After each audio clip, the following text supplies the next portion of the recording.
Hey everybody, so as you all know, during this weird pandemic of a time that we're living in right now, we all have to wear these special face coverings called masks, and I know at this point, we're pretty sick of them.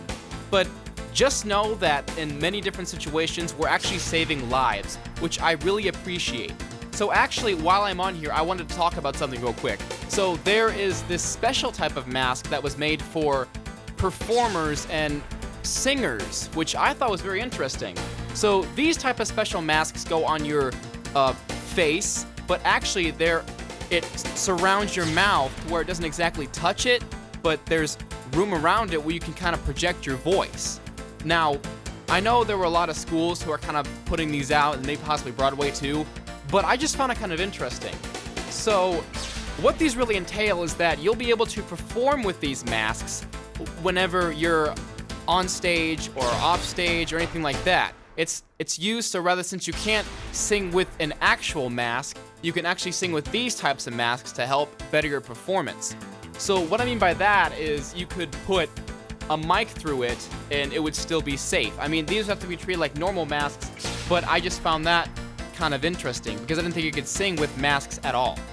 So I think you should go check them out because they seem very interesting to just look at and just to work with. So if you're into that performance field, definitely check those out. So I have a huge performance background, and by that I mean I've done a lot of singing and dancing and all of that fun stuff.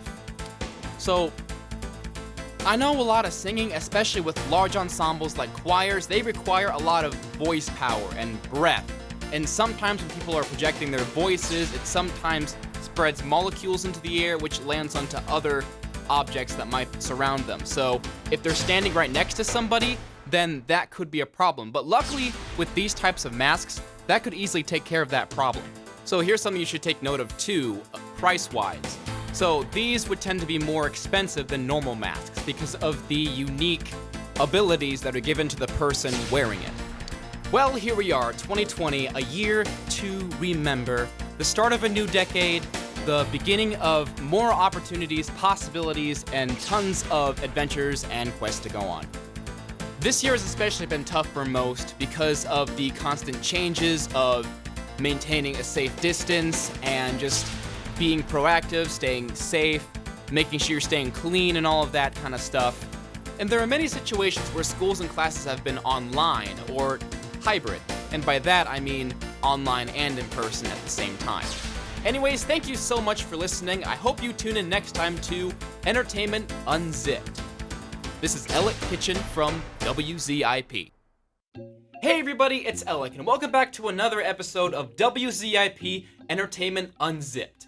So for this week, I would like to review a movie that recently premiered on Disney+. You all know it as the new Mulan movie. Now, a lot of this has been going all over the charts with this kind of movie because it has some good and bad aspects on it from many different opinions and many different beliefs on it. So giving it a first glance, when I saw the trailer for this thing, I was like, wow, this is really cool. Because who would know that from an animated movie, it would come out to become something so original, but yet interesting at the same time. Yet there are some aspects that are kind of new to the 2020 version of the movie over the original, and they made some changes to the character development and the storyline development. So if some of you guys are pretty nostalgic like I am with some Disney movies, don't worry. There are some parts that still remain the same, and one of that would be the storyline. So we see Mulan as a young child who was raised by her mother, her father, and her grandmother. She was very spunky and curious and was just very different from her kind. In the newer movie, we see Mulan playing around and chasing a chicken to where she almost gets herself hurt by walking across the roof and almost falling and hurting herself. But luckily, she's been doing this for a while, I presume, because she came right down and not even a scratch. So what I would say is that I think that with these newer movies, some of these characters have already got those types of things built in them, such as, Mulan already has the techniques of a warrior, where in the original one, she knew nothing about fighting. So that was a big change there. And then the turning point remains the same. So that's when the Emperor sends guards out to bring in one man from every family to fight against the Huns. Now, her father is pretty much the same in both of these because he has to go and fight since he was, as he quotes, is blessed with 2 daughters, which is very adorable. Then this gets Mulan infuriated because the rest of the family knows that he's too old to fight because he has to hold a cane. So that's what got Mulan all worried because she didn't want to see, or maybe not see, but have that emotional pain of her father being killed in the war. So that's when she decides to go and take her father's place. So then once her family finds out that she's gone, this gets them all worried and upset. So in the original, this is when they send the ancestors, and then Mushu is first introduced, and that's who watches over Mulan during this big battle when everything's just going on, and it's all crazy. So for some of you who might not be aware, there has been a whole bunch of articles going around about them boycotting this new Mulan movie, and I'll summarize it for you real quick. So according to an article on Twitter, the live-action remake of Disney's Mulan has met on the controversy on the day of the release after the lead actor had reportedly shown support for the Hong Kong police force. So the pro-democracy protesters in Hong Kong wanted to boycott the film for that exact reason. So there were many other articles written by people like CBS News, New York Times, Yahoo, where they claim that Disney is making the most money off of films that are filmed in China, which is kind of erupting some sort of economical uproar. Anyways, thank you guys so much for listening. I hope you guys have a fantastic rest of your day. Make sure you tune in next time to WZIP Entertainment Unzipped for more unzipping action. Until then, see you next time. Welcome back, everyone. You're listening to Entertainment Unzipped, where we unzip all things in entertainment news. I'm your host, Rachel Evans. I have 2 lovely gentlemen joining me today if they'd like to introduce themselves. My name is Elek, and this is my very first Roundtable. I am fortunate to be here. All right. I'm Darnell. I've been here before, but it's my first one of the semester, so let's go. Yeah, Woo! it's great. I'm First happy one. you're back at the station. We just watched that Paul Rudd video where he yells at people to wear a mask and pretends to be a millennial. He's a saint. It's I love lovely. that guy. Look at us, loving Yeah. Paul Rudd. Who'd have thought? Not me. Not Not me. me either. Yeah. All right, so I guess diving into probably one of the bigger news this week, other than everything that's happening with Kanye, but even I don't know what's happening with Kanye, so we're just going to talk about the other thing. Cardi B and Offset are getting divorced after almost 3 years of marriage. That's And tragic. 3 years. Yeah. Yeah. It does Yeah, not really. seem that long. It doesn't. No, I mean, even so, it just goes by really fast. I Yeah. mean, Yeah, I know that there was a couple of issues with cheating and stuff in the past, though. That was like the whole thing that she did with like her first album, right? Yeah. I remember Pretty Be much. Careful was about that. Offset is he's not loyal. He's not. He's not. I remember him begging Not at to all. Cardi B to take him back, like oh, really? on stage. On stage, yeah, he did. It was crazy. Oh, boy. I was like, I thought they were like already like donezo. So this was, Mhm. but this is a little bit more shocking. It was like, oh yeah, this is really happening. You know, I for the longest time I did not like Cardi B. But you know, the this past year, she's really grown on me. You know. You watched the WAP music video, didn't you? Yeah, you know, maybe I did. Okay. Yeah. As long as it's good. That song is low-key fire though. It's a great song. They Oh, spit yeah. in that song, like they go hard. It Yeah. might be very crude, but you know. Yeah, it's Fire. definitely left an Yeah. impression. Mhm. But yeah, I'm still mad about her as a person, but I like her music because Yeah. you know everything that it's weird, it's complicated, but she's pretty. I like her music. That's all you really need, you know. Okay, cool. Just kind of moving along, I suppose. Right. Jonathan Majors from Da 5 Bloods and Lovecraft Country has been cast in the new Ant-Man threequel, because I think it's the 3rd movie, and is probably going to be the villain Kang the Conqueror. And I'm so excited. I love Jonathan Majors. He's such a good actor. I've been just every week that Lovecraft Country has been coming out, I've just been like watching it like either like as soon as it drops or like the day after. What is He's so Lovecraft good. Country? Oh my gosh, it's the new HBO show. I haven't really- watched it. Yeah, Me neither. It's really good. It's it's about, mostly part of it is being black in 1950s America, but it's also them fighting monsters and solving mysteries and So it's creepy kinda, Lovecraft stuff. it's kind of like reality and fantasy all mixed into one thing, Yes. if I'm getting that correct. yeah, it's very cool. I've always been into that. There's a lot of like spoken word that kind of and a lot of modern music too that like kind of it's like, oh crap, this is still kind of happening today. Yeah. And like it's still a problem. Very gory. If you're into like horror and gore too, like definitely check it out. Like it's really cool and it's really good. But yeah, he's a great just actor in general. We were talking about The Five Bloods and how The Five Bloods. What a film! What it is technically. What a film. It is technically a it is film. technically a Netflix original It movie. is. Yeah. I was really confused by it. The only reason that I watched it was because of Chadwick. And Right. then he wasn't My guy really was in in it. it for like 2 seconds, maybe less. I didn't finish it. I was just really confused and bored and like Like it was good, and then like it just became really bad. It was good, and then I was like, oh, there's an hour left of this. Yeah, and I then thought it was was like, over, and then there was like an hour and a half left, and I'm like, wow, I've been watching this for 30 minutes. Okay. So it kind of feels overtime. Yes. doesn't it? Yeah, like You know, Definitely. it's like It was after you get bad. to that ending point, then it just comes on as there's there's extra just time too, afterwards. Too much. Yeah. Too much is going on. But like I was in too deep not to finish it, so like I just sat I there and didn't. just bared through it all, I guess. Yeah. And you told me to just not, and I'm Yeah, just going. don't go back and watch it, people. No. Okay. It's not Once good. you've seen it once, don't watch it again. Okay. all. So.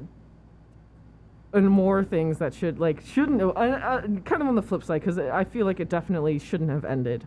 The 3DS has been continued from Nintendo. Yeah. Like the whole line. So 2DS, new 3DS, all Yeah. of those DS XL. So that means I can never get the giant Right. purple 3DS that I No, wanted. I mean that's the thing. So when the 3DS first came out, I owned the blue one, Yeah. the classical blue one. And I was so excited when it first came out. I got so many games for it. I think the first game I ever got for it was Super Mario 3D Land. Yeah. And I remember beating the heck out of that game so much. And there were other ones. I mean, and I was also a Mario and Luigi RPG fan, so I've played Yeah, definitely. Dream Team, Paper Jam, and then I haven't gotten to play the remakes of Superstar Saga and Bowser's Minions or Bowser's Inside Story and Bowser Jr.'s Journey. Although I really did enjoy the trailers and watching other gameplays of it, but I haven't played the original ones before that too. Yeah, there's so many memories, like know. especially like growing up with like all of high school. It's just like everybody had like I mean- 3DS, just playing like Mario Kart at like Yeah. lunch and stuff like that. It was a great system. It was a great lineup of systems, like just from the DS to Yeah. the 3DS. And then the I was Game like, Boy before that. You know? Yeah, I definitely. think what this is kind of going off of is just like an evolution of games. So back when they first started out with the Atari and then the N64 and then the GameCube, I think it's just that lineup. So this just happens to be in the time frame where I believe all of the games are going to be moved to the Switch Yeah, definitely. and stuff like that. So that's going to be the next biggest thing. And then whatever Nintendo console comes out after that will then replace the Switch. So that's just Yeah. how it is right now. Yeah, it's weird thinking that like this. It's obviously revolutionary that the Switch is both a handheld and home console. Yeah. But like you didn't really realize like that's what they considered it until like Pokemon came out.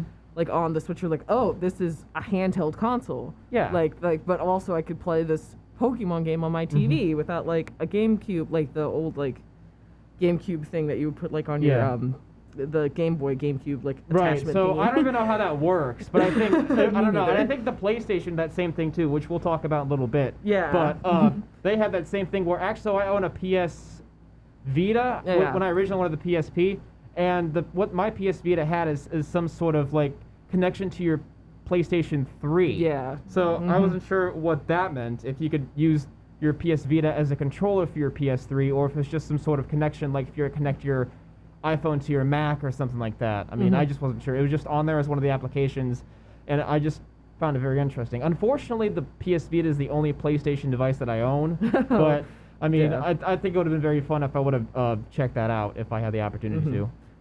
Well, maybe you could go out and get yourself a PS5 because Maybe. I mean, I'm not planning on getting anything new anytime soon, but that does sound fun.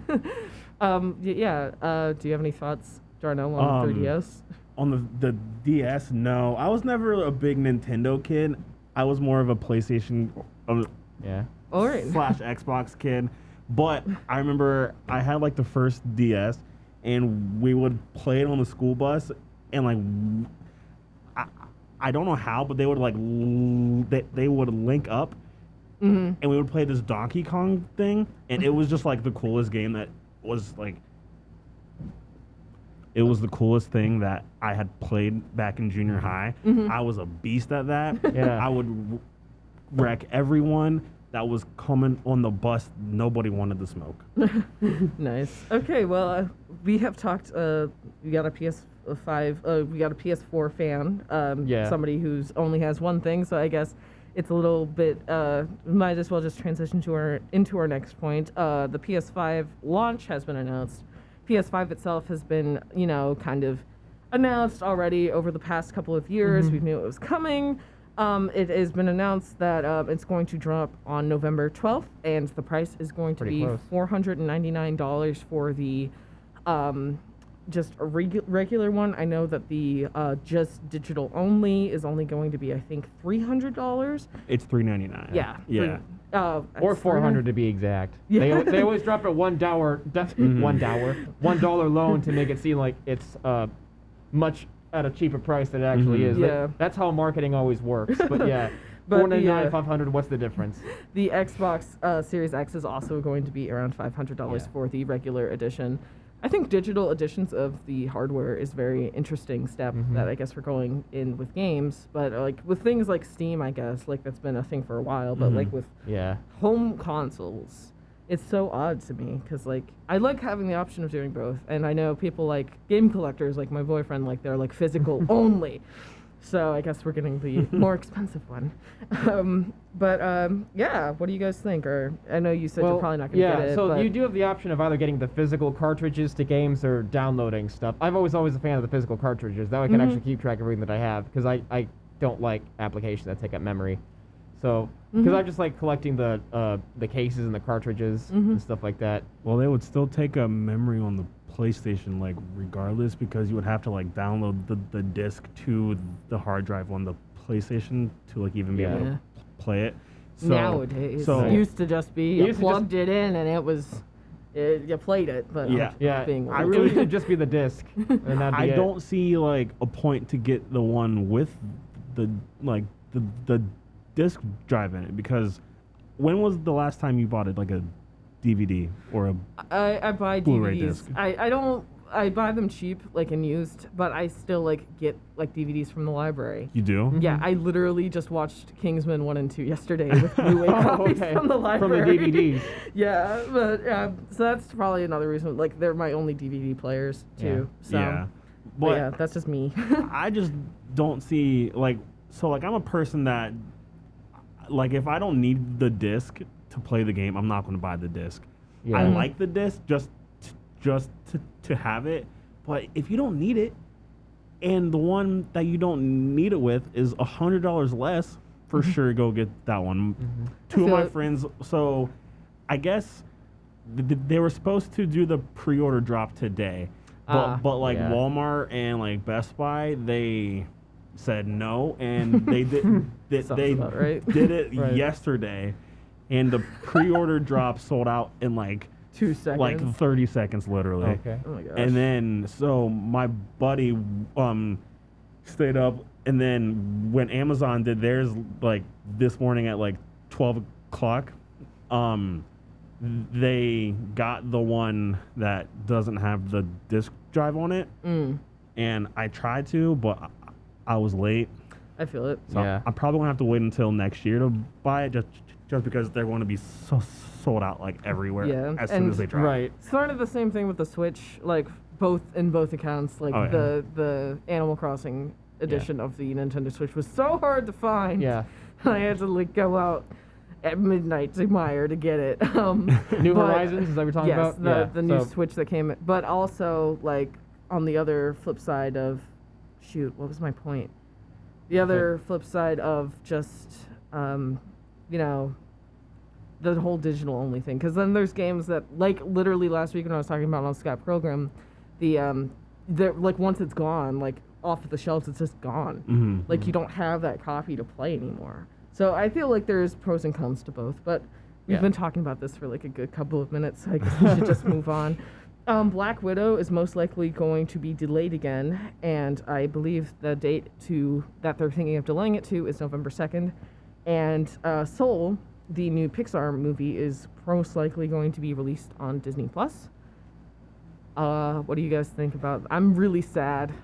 Yeah, I miss Marvel movies so I miss much. Marvel so much. They'll come back. I mean, after they came out with Endgame a couple of years ago. Oh, Like- I don't know how long it was. A couple It was months so ago. long. Yeah. It felt I mean- so long.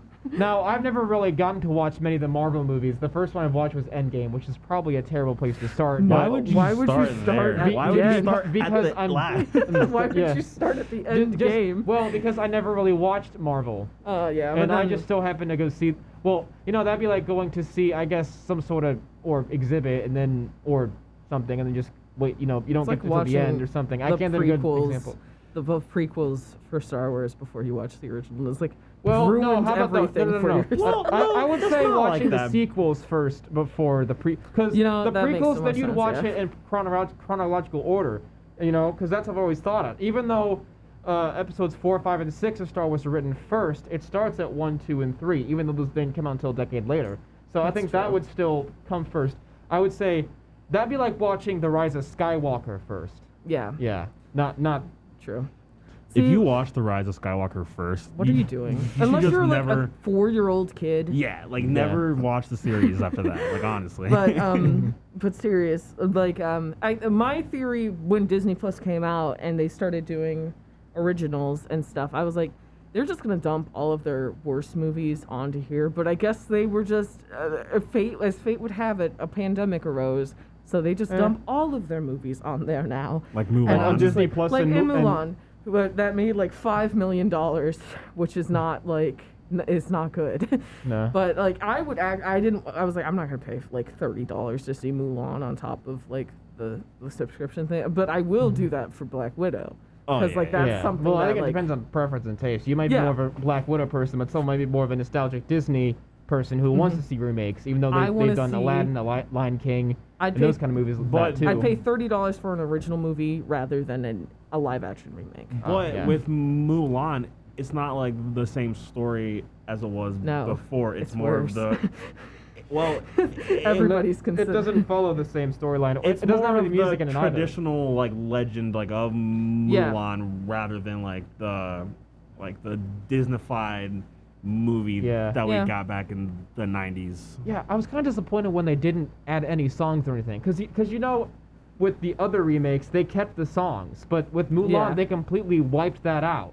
And I get You know, it. to and a be lot more of the other respectful level and stuff, characters too. but They completely took those out. It was just when you change all of that, you lose the core audience, which is the people that are either seeing it for like that were fans of the first one, Yeah. and coming in Yeah. to watch it. In my opinion, but that's just me. you know, like Mulan, But- Mulan 2, and then Yeah. this other movie, Mulan 2. Mulan 2, everybody's favorite.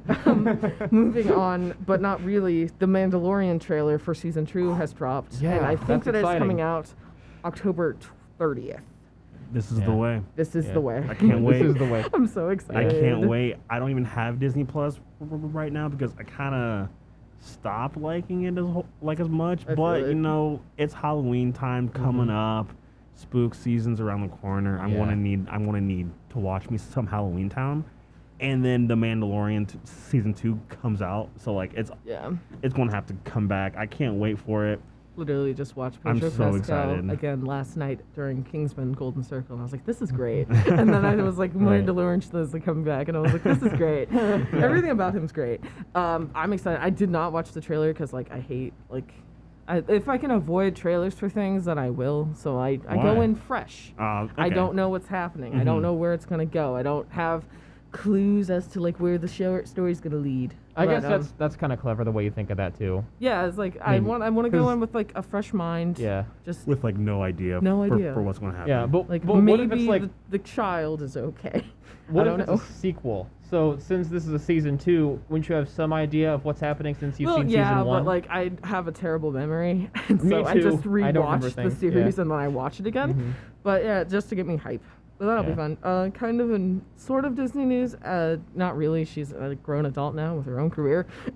Ashley Tisdale is pregnant, and I Ooh. think that's great. A meme has resurged of her just with like 2 plates of food, and everybody's like me at Thanksgiving. And I'm like, yes, good for you. Good Yep. for her. Very Yeah. happy. Congratulations. She was my second childhood crush behind Vanessa Hudgens. I feel Trust it. me, we've all got those. Not in the same person, but we've all had people we've admired. Yes. Sharpay Tisdale was my queen, right behind. You would make her creme brulee. Yeah. Come Oh on yeah, now. no, totally do that. That sounds really good. But yeah, speaking of good food, the Travis Scott meal has dropped at McDonald's. Oh man. Everybody's going crazy. Apparently, McDonald's has reported that they have a burger shortage because of all of the people requesting the Travis Scott meal, which I get on the reason of it is cheaper than like every other meal, Yeah. other than like a Happy Meal. the Travie Patty, man. Cactus Jack's favorite. It is a quarter pounder with bacon, cheese, and lettuce, fries with barbecue sauce to dip, and a Sprite. A medium Sprite. A medium Sprite. medium A Sprite. medium fry. But they gave me a large Sprite yesterday, and I was like, ma'am, I ordered the Travis Scott meal. I need this the way that Travis eats it. Darn it. But I mean, my boy, like, they were out of Sprite when we went. Like, Yeah, they, no, I was just like- like, just give them a Dr. Pepper, Yeah. I guess. I mean, do you It have to get is- Sprite? I mean, even if you had got the you the have to pounder. get Sprite, because But if that's they don't how have Travis Sprite, you know, drinks it. what else would you get? I don't know. Nothing. The tropical Travis mix just wouldn't sucked. drink. No, He yeah. just, I don't know. He just wouldn't. My favorite have a thing is drink the that sweet day. tea. But I mean, I feel like the only reason they were out is because of him. And you said that Yeah. they have merch for this? Yeah, they've had, so Travis Scott merch is like one of the merches that like that has like some type of resale value that goes through the roof pretty much. So Yeah. his first drop was like 2 weeks ago for the McDonald's stuff, and I was at work and I spent like $464 on Travis Scott merch, and it was disgusting. Really? It was disgusting. I spent $24 at the Hello Kitty truck that came to Crocker Park Oh my last gosh. weekend. I was like, this single pin set, please. And they were like $24. And I was like, oh, Huh. glad I'm broke, or else I would have bought more. Yeah, Yeah. it's but really gross how It's, much always I gotta it's keep spent. hard a out on budget. these streets, especially for franchise and artist fans. Yeah. All right. We're about to zip it back up here at Entertainment Unzipped. Make sure you guys stay tuned every Sunday at 1 to stay updated on all things entertainment news right here on 88.1 WZIP. Also, make sure to follow us on social media, Twitter and Instagram at WZIP, at WZIP FM if you're using Instagram. You can follow us. I am at Daffodil Pines on Twitter and Instagram. You can follow me on Twitter at Darnell_Kreider and on Instagram at Darnell71. And then you can follow me on Instagram or Twitter. My username for both are ElekLightKitFire. I think if you type in the name for both those, you'll find them. I'm really on there, but yeah, go ahead and Yeah. check it out. Play Among Us with me. Oh, All yeah. right. All right. Have a great rest of your afternoon. Bye. Bye. Thanks for listening, everybody. Hello, everybody. Welcome back to more Entertainment Unzipped. This is Elek Kitchen, and I'm going to be talking about just a couple of costume ideas you could be for Halloween this year. So, don't have any idea of what you want to be? Well, guess what? I am right here for you, and we're going to go over some cool ideas. So right now I'm on HalloweenCostumes.com, and I'm just, looking through the web or the internet just to kind of check to see what's on there. So HalloweenCostumes.com has plenty of ideas that I thought were very interesting to just put together real quick. It doesn't take that much effort, but I know for a fact that since we may not be going out to do social events like costume parties or stuff like that, there are also these virtual costume parties that you could maybe tag into that would also be very interesting to just take part in. So So I'll just go off of some of these and I'll just talk about whatever one's come across. So the first one that comes across would be the Ghostbusters one. Now, Ghostbusters is a classic, and I am very pleased with that one. There's also Scooby-Doo, which is also traditional. There's the new Mandalorian costume. I know that's a hot one right now. You have, you could be the chicken from Moana. That's another one too. For those who are into Minecraft, they also have these other costumes. You could be either a skeleton, Enderman, or the creepers, the green guys that denotate. You could be one of those things. You could be Black Panther. What else? There's the Ender Dragon. Oh, WALL-E. So, you guys remember the 2008 film WALL-E? I really loved it. They have a little kid's costume from that. They also have Beetlejuice. They have a women's Spider-Man and Catwoman. There's also another Ghostbusters costume. You could be a wizard from Harry Potter, you know, both for guy and girl. You could be Sonic. You could be Paw Patrol. There's Dorothy. There's Ursula. And there's also Hagrid. Oh, you could also be Eevee too from Pokemon. So this one's really cute. So it's a kid's costume. It's a ladies' Eevee costume, which I really enjoy watching. There's Mulan, of course. More Harry Potter costumes. And then there's a creepy scarecrow costume. And it depends on your preference on what you want to go for. So that's just a rundown of some of the costumes that I thought were pretty cool. So, you know what else would really help? I guess if you happen to have any other costumes at home that you could put together. So for example, actually, I don't even wait till Halloween to really put on a costume. I just put on costumes whenever. So another hobby of mine, I guess, and I'm just going into this because it's costume related, I like to make videos, and I've recently been using costumes. So I have a knight costume, a jester costume, an Uncle Sam costume. Actually, I also was wearing a Muscle Man costume for a sketch that I was participating in, and all those cool things. But I think another thing too that'd be really cool is if you handcrafted your own costumes. And I can explain more in detail on how I did that. So I remember this one year I was Bowser for Halloween, and we ended up my mom helped me take a football helmet, and we actually stuffed it up with cotton, and then took different fabrics of the colors, and then I guess once we were finished with the head, you know, it was just a football helmet with stuffing on it. But basically, it was just really cool looking. All right, everybody. Well, that's it for today. Thank you so much for listening to my spiel on Halloween costumes for this year. I hope you learned a lot listening to my talk on this kind of crazy Halloween stuff, and I look forward to seeing what amazing costumes you guys come up with this year. Until next time, I'm Elek, signing out. Welcome back, everyone. You're listening to Entertainment Unzipped, where we unzip all things in entertainment news. I am your host, as always, Rachel Evans, and I have two wonderful guests joining me today. My name is Elek Kitchen. It's a pleasure to be here. My name is Christina Fessel. All right, perfect. Let's begin. Spooky season's over, and that's sad. But you know what? Can't be sad for too long, because our two favorite The Voice judges, Blake Shelton and Gwen Stefani, are now engaged. Yay! Ooh. Yay. Okay, yeah, yay. I'm happy about it, I guess. I don't Me know too. much about either of them. Me like neither. about the relationship, but honestly, like, they seem happy. I have nothing against Yeah. it. They're not problematic. Good for them. Yeah, Mm-hmm. I agree. That's all we can really say about it. They Yeah, got I mean, engaged. they've had a lot of history, I guess, maybe not necessarily together, but I guess in the Voice and that. and so, the affair. yep. How long have they been Let's- together? I don't remember. It's been a bit though. Like they've made like music together now. That's what I've been They thinking. should make a duet. They did make a duet. Oh, okay. We I'm don't behind. live- Sorry, guys. You're My fine, fault. Elek. It's okay because it's a No, it's country not. duet, and Oh, it's it's a not on country the- duet? No. Yeah, That doesn't it- make a difference. I listened to it on like a local country station, more or less out of because a relative of mine, likes that more than me.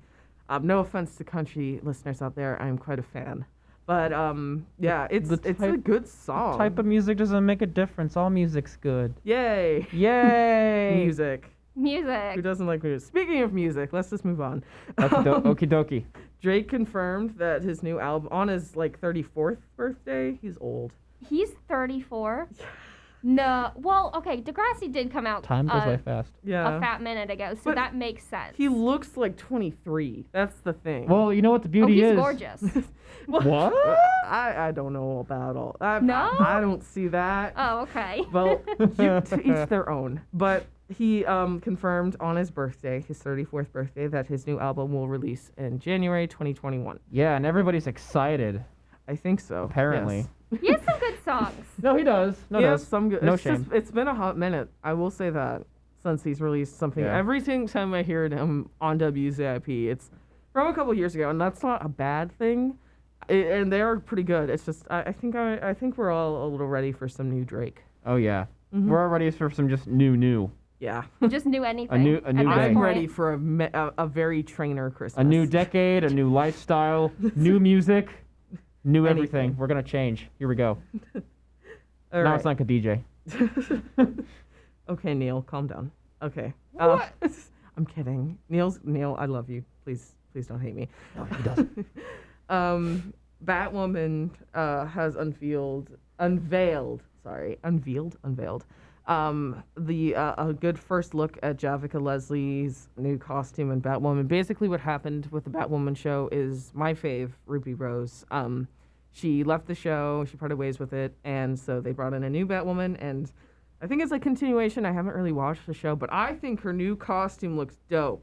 Yeah. It's I mean, really I've seen cool. pictures of it too. It looks great. I mean, there's like a whole bunch of areas of black and red. I was gonna I say think the that red. kind of hues. Yeah. I like it. It kind of you know how usually Batman was in like black and other Variations yellowish of, gold. Yeah.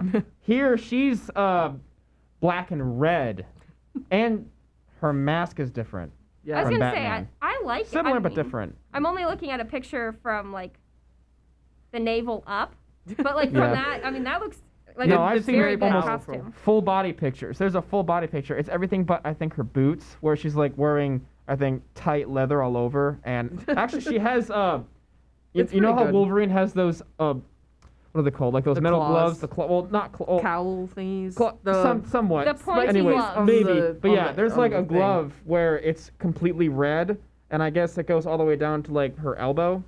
Cool. And then she's also wearing a red belt, and then a vampire-looking cape. I'm just gonna call it, just to It's a kind of cowl. I Oh, love it's- capes. It's the okay, it's we'll the call Batman it cowl. a vowel or something. Okay. Cowl. Cowl. Sowl? Cowl. COWL. Plowl? Cowl. Oh, my bad. I'm sorry. It's okay. Go ahead, Christina. I forget what I was gonna say, but I'm pretty sure. Oh yeah, I remember. Edna Mode, no capes. So why is she wearing a cape? Well, Batman wore a cape. Batman's capes. thing is the no. I the know, I cape do Be love- quiet, Edna Mode. No one I cares. do like Batman's cape. It's more than it's a cowl. It does the wing thing. That's literally the bat symbol. We should do a versus live where it's either capes or no capes. That would be a great versus. Wouldn't live, that be something? And honestly. then we'll have like whoever the no cape person is just like quote unquote Edna Mode the whole time. Yes, perfect. No capes. No capes. I even have the Yes. voice for her too. All right, so next on the docket, it's a site that knows if McDonald's ice cream machine, if a local McDonald's ice cream machine is broken or not. Basically, a guy just kind of reverse engineered the AUI for like just McDonald's, I guess. I don't know what he did, if he chose, like if it's the app telling him if like you can order it or not, or like if he just like if it's something with the McDonald's system. That's But like an interesting point. Like, how do you know? I don't know, if but it's it working or works. not. I've Yeah. used the site. I mean, you know It's how usually there's, interesting. I guess, tons of other things you could use to like track down, I guess, bus routes or something like that if they're currently on board. You know how it's like that live thing? I would think that maybe there's something within the ice cream machines that's like encrypted inside of it that kind of gives the app That's the like ideal. so much work, though. I know. I mean, and I bet you there are like many people who are on this too. It wasn't just like one person. I bet you it was like different McDonald's organizations, and they might have been developing this for a long time, and Well, we're just this now is hearing just about one it. guy. That's my Well, thing. I I'm mean, just did he like, do this wait. by himself? Yeah. All by himself? Are we sure? Yes, he wants to Because know if it there's ice has cream taken a lot of available. time to go to every McDonald's in the world, and I mean all around the world, No, U.S., Canada. No, he used the whatever system to reverse engineer it so that he Okay. can use it. Yeah. And I think it's neat. No, it is. I mean, The it percent- saves you and from we'll having to probably leave need your it for other house. things Yeah. too. Yeah, it's like Neil and I were actually on it. Again, shout out to Neil, I guess. But it tells you like percentages of like what's down, the most down city. It's really interesting. If we take a maybe I can pull it up. Do you right have it now. up with you right now? Is that why you're bringing it up? Well, I just thought it was an interesting thing that I read this week. I have never been to McDonald's to order like an ice cream, and they've told me the machine's not working. However, when I was a senior in high school, I got out at like 12:45 because I just had study halls, and my friends and I would consistently go to McDonald's to get sweet teas and ice cream. And one time they were like, "Sorry, it's turned off," and I'm like, "It's 12 never have p.m. they said. Why is it turned off?" Well, my sister who works at a McDonald's says that they are not doing it at the moment because of COVID. But I know that the J Blavin meal has a McFlurry in it, so I think that you need the ice cream machine to make it, unless Or it's is a it separate. made out of something else like whipped cream or something? No, no, A no, no, McFlurry no. with whipped cream. That'd be. I don't silly. know. I mean, better Only- than saying okay. sour cream. So according to this app, there's only 6.72% of the ice cream machines across the country, I think, that are broken, and the most broken at 13.51% of the McDonald's in Dallas are down right now. Interesting. So that's the most, and the least, there are 0% down in Seattle. So any Seattle listeners, probably not today, it might have changed as I'm saying this, but go get yourself some McDonald's ice cream, I guess. Because the likelihood that it will not be available is very slim. Is apparently 0. All right. So some other great things that, we weren't. It's always a gamble of what's going to come back or not. Yeah, Bette Midler always. confirmed that Hocus Pocus 2 is going to happen.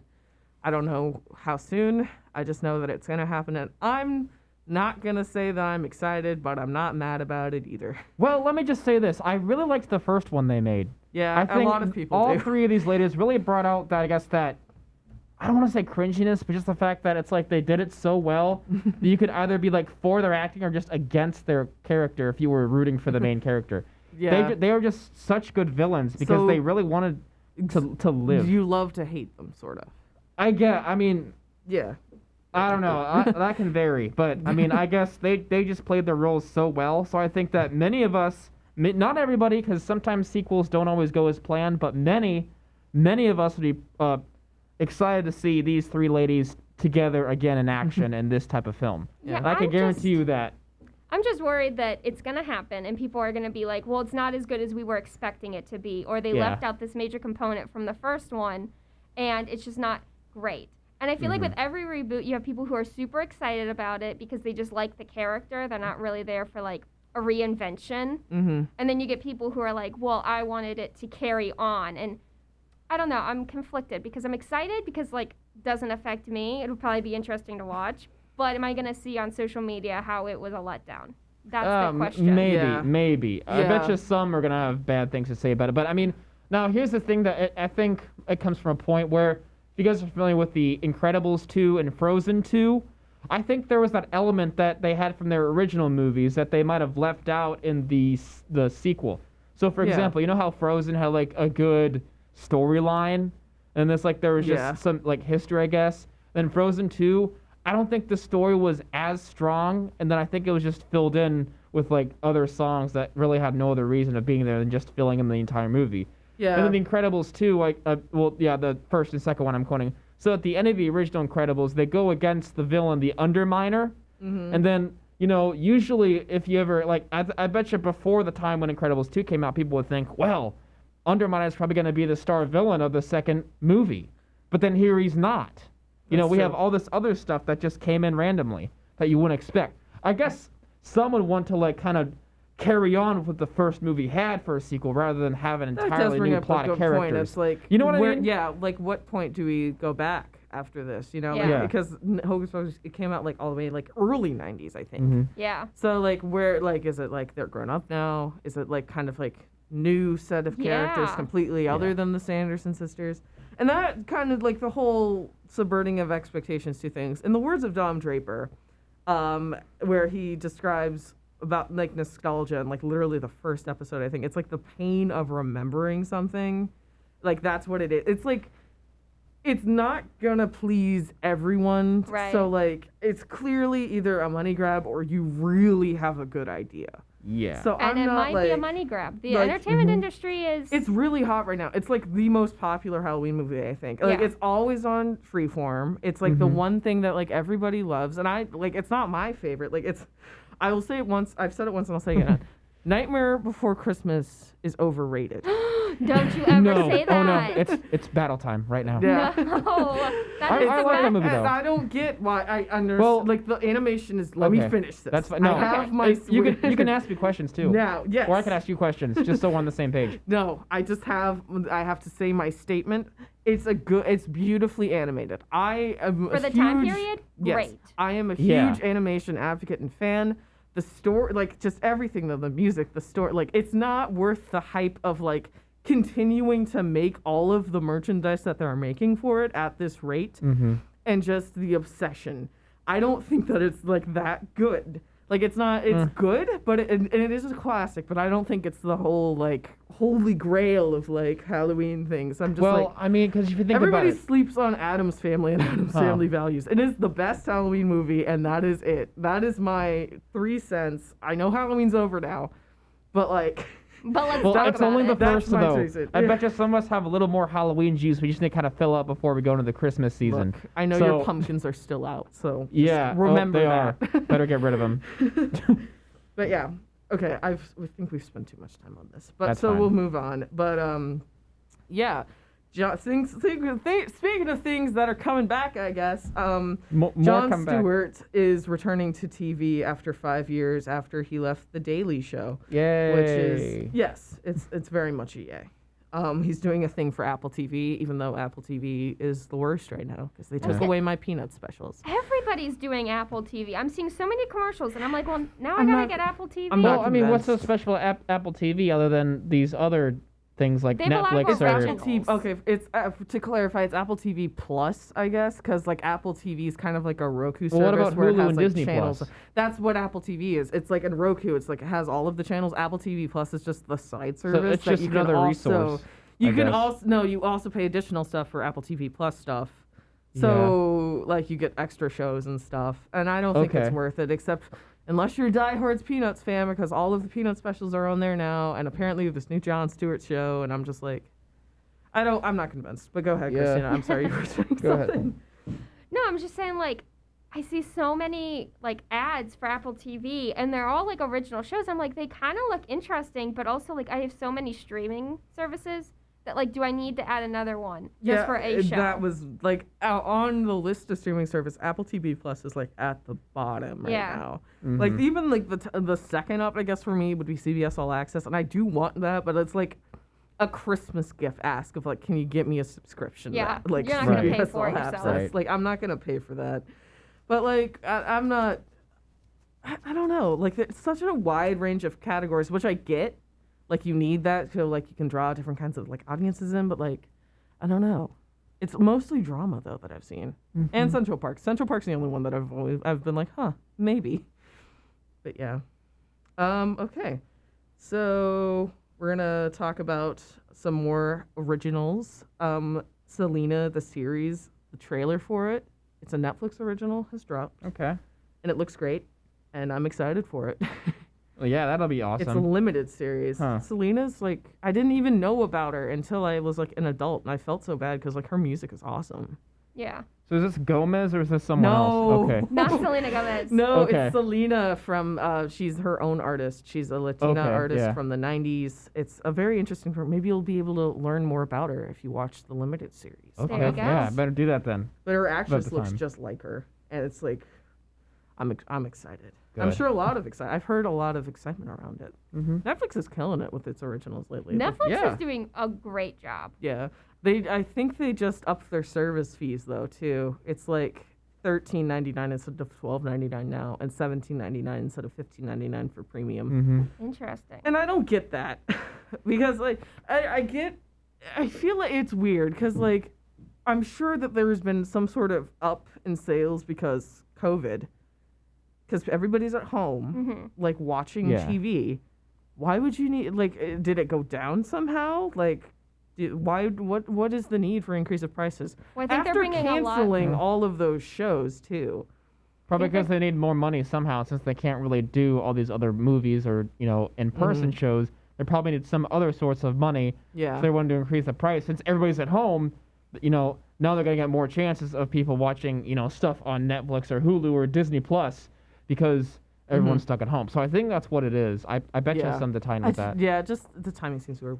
I was thinking it's because a lot of people are leaving like network television and are going to Netflix, so they're getting this increase of all of these TV shows that they're expecting to like draw in a lot of people. So they're like, well, let's bump it up a few bucks. Like it's not a huge increase. Like it's only like $1 or $2 if you have premium, but like I don't know, man. If the it's a little content's weird. better, like if they're gonna put good stuff, like I don't they canceled mind. Glow, so I'm not super excited about it. But yeah, so I feel like another thing we gotta talk about is that Kim Kardashian tweet thing that happened this week. It's not Kim Kardashian, really. It just looks like Kim Kardashian. No. Or is it? This is one a actually... different thing. Oh, okay. No, we're not talking about the We were talking about something about earlier. something else. Okay. But no, Kim Kardashian tweeted a thing about her asking her family to quarantine and to surprise them on going on a vacation, a private island getaway, which is like, okay, I guess. And then she kind of seemed a little tone deaf with like her presentation of this information, like acknowledging the fact that she's very privileged and the fact that she's able to do this in these crazy times, and that she can just kind of on a whim just be like, hey, just self-isolate for a bit, and then you get to just go and pretend like everything's plane. on a private plane, that everything is normal. Mm-hmm. It's like, yeah, great. I would probably, if I could, I'd probably do that too. Would I be tweeting about it though? Well, Lots because maybe she's not making now. money off of it. I don't know how. Maybe. Like, what money could you make off of it? I don't know. She's couple probably wearing something that somebody was like, Take pictures in fashion this. brand, yeah. And I'm just like, and then Well, they need to talk about something. Kanye got her for her birthday a hologram of her father, and I'm saw just that, like, yes. that's a very lovely and thoughtful gift, but it's also very just an interesting. Yeah, a lot of people were like, this is some straight. They thought it was a little, kind of just kind of tone deaf and just out of touch with the rest of reality. That's kind of Well, like how much just does the a level hologram of like, cost? I don't know, but it looked pretty high quality. I'm gonna look this up. It's just very just high levels of Well, of course, when you have obscurity. millions Like, they're and millions very of dollars. not a part. Ooh, I hit my mic. They're very just not a part of this world seeming, and it's very strange to me. It's interesting. That is say very that. high def. Yeah. Okay, so we're about to wrap some stuff up. Should we talk about Christmas or should we talk about the Mandalorian? Because I see one person with a Christmas mask Let me on. say one thing. It's not Christmas. Yes, we'll talk about Christmas. It's not Christmas, guys. No, stop I've been talking wearing about this it. It's Christmas not mask Christmas. since May when I made it. It's Christmas, not because I'm like stop it. ready for Christmas. It's that not I had the Christmas. fabric, so why not wear it? Yeah, I feel it. Okay. I redacted, I guess. But guys, I was walking earlier this week when it was still October. I was still walking through the store and all of the Halloween stuff was gone, and I was looking for some last minute Halloween stuff. Just all the Christmas stuff is there already, and I'm just like, why? Why do we just? And I thought some Thanksgiving stuff, but it was just tossed in the back. Mm-hmm. Just Like it in a didn't dark matter. corner with Yeah. And a it's broken just light bulb. like these bare shelves, and it's like two things that's like give thanks, and I'm just like, oh my gosh, like where's the Thanksgiving love? I know that not a lot of people are super into Thanksgiving, and I get it, weird holiday, but like, and honestly, we probably won't be able to see as much family as we usually would, but it's still a good chance to eat good food. Darn it. Yeah, definitely. I don't. Anytime's a good time to eat also, food. even just Thanksgiving aside, it's not Christmas yet. It's Yeah. not for No. another It's 2 more Thanksgiving season, months. people. It's at least November.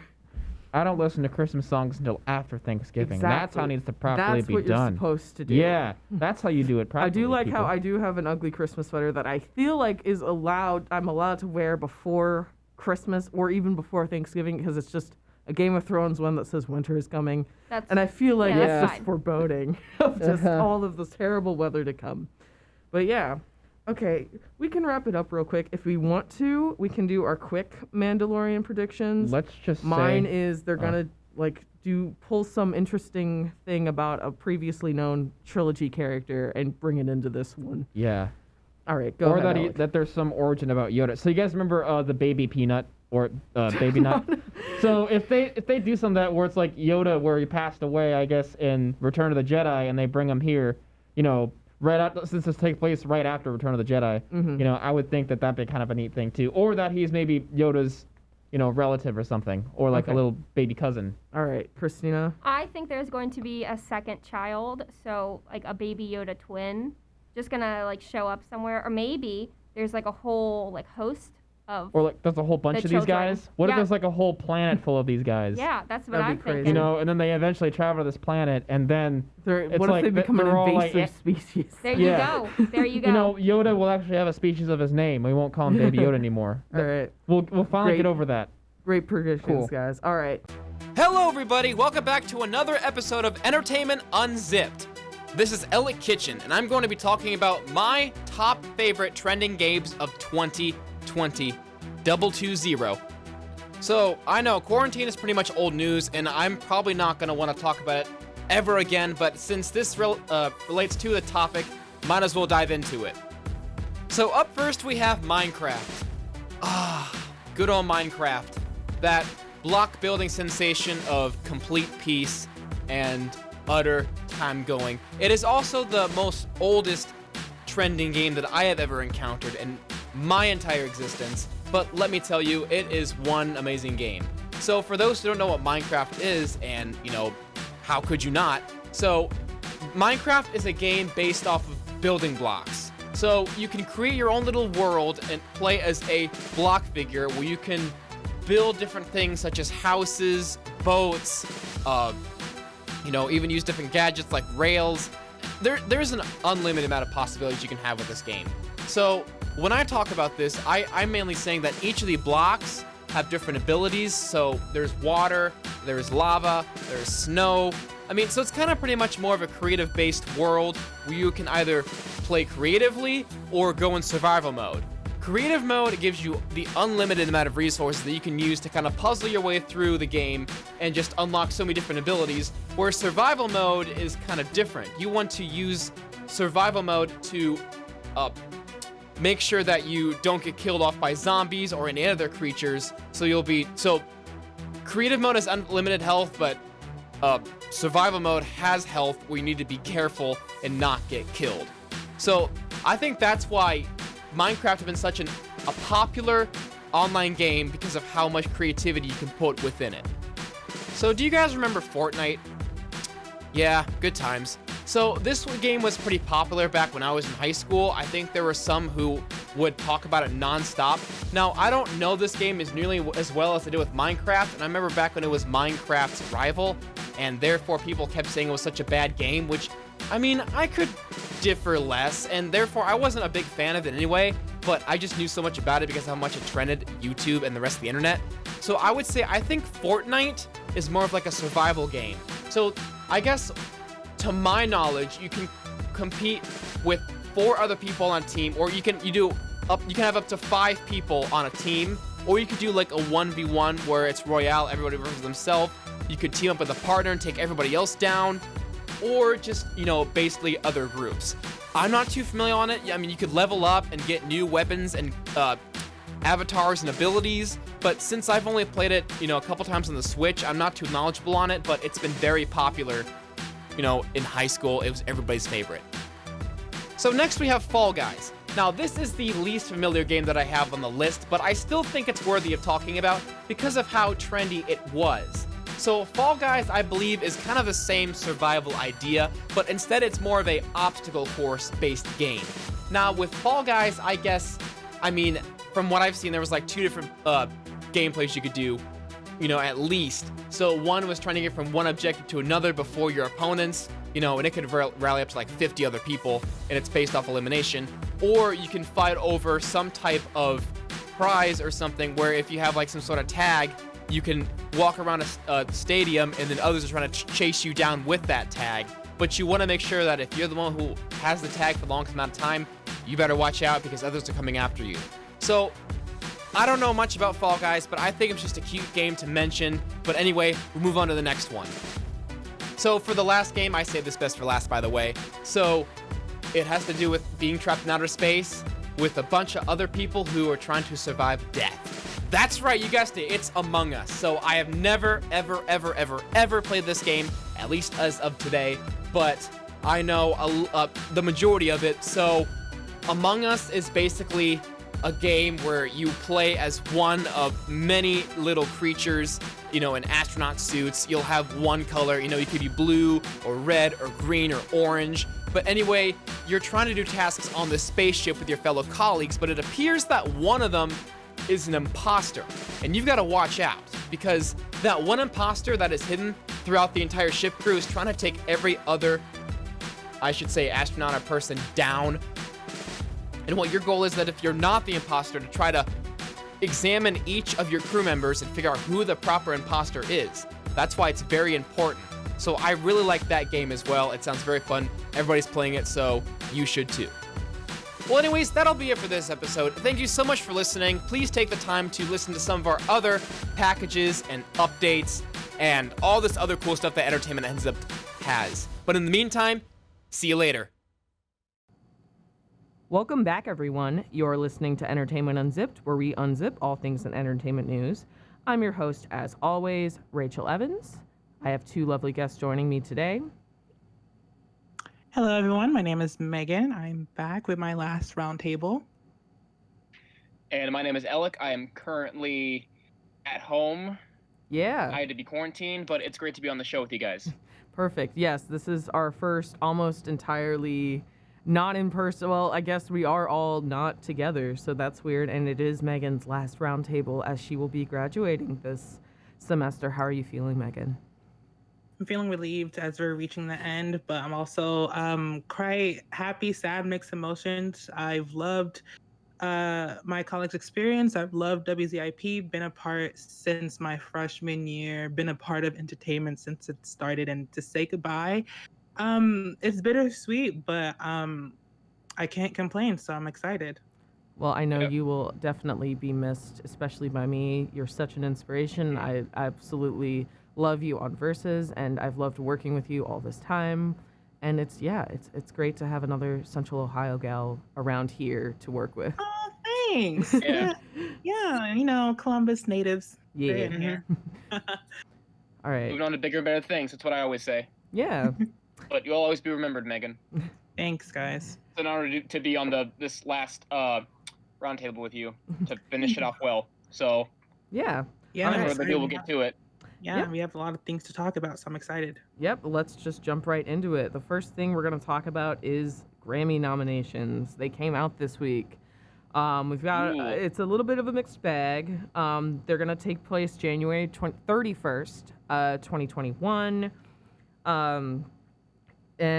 Yeah, Billie Eilish was the big winner last year. This year, we've got a lot of great nominations. The big ones, Jhené Aiko, Album of the Year is nominated.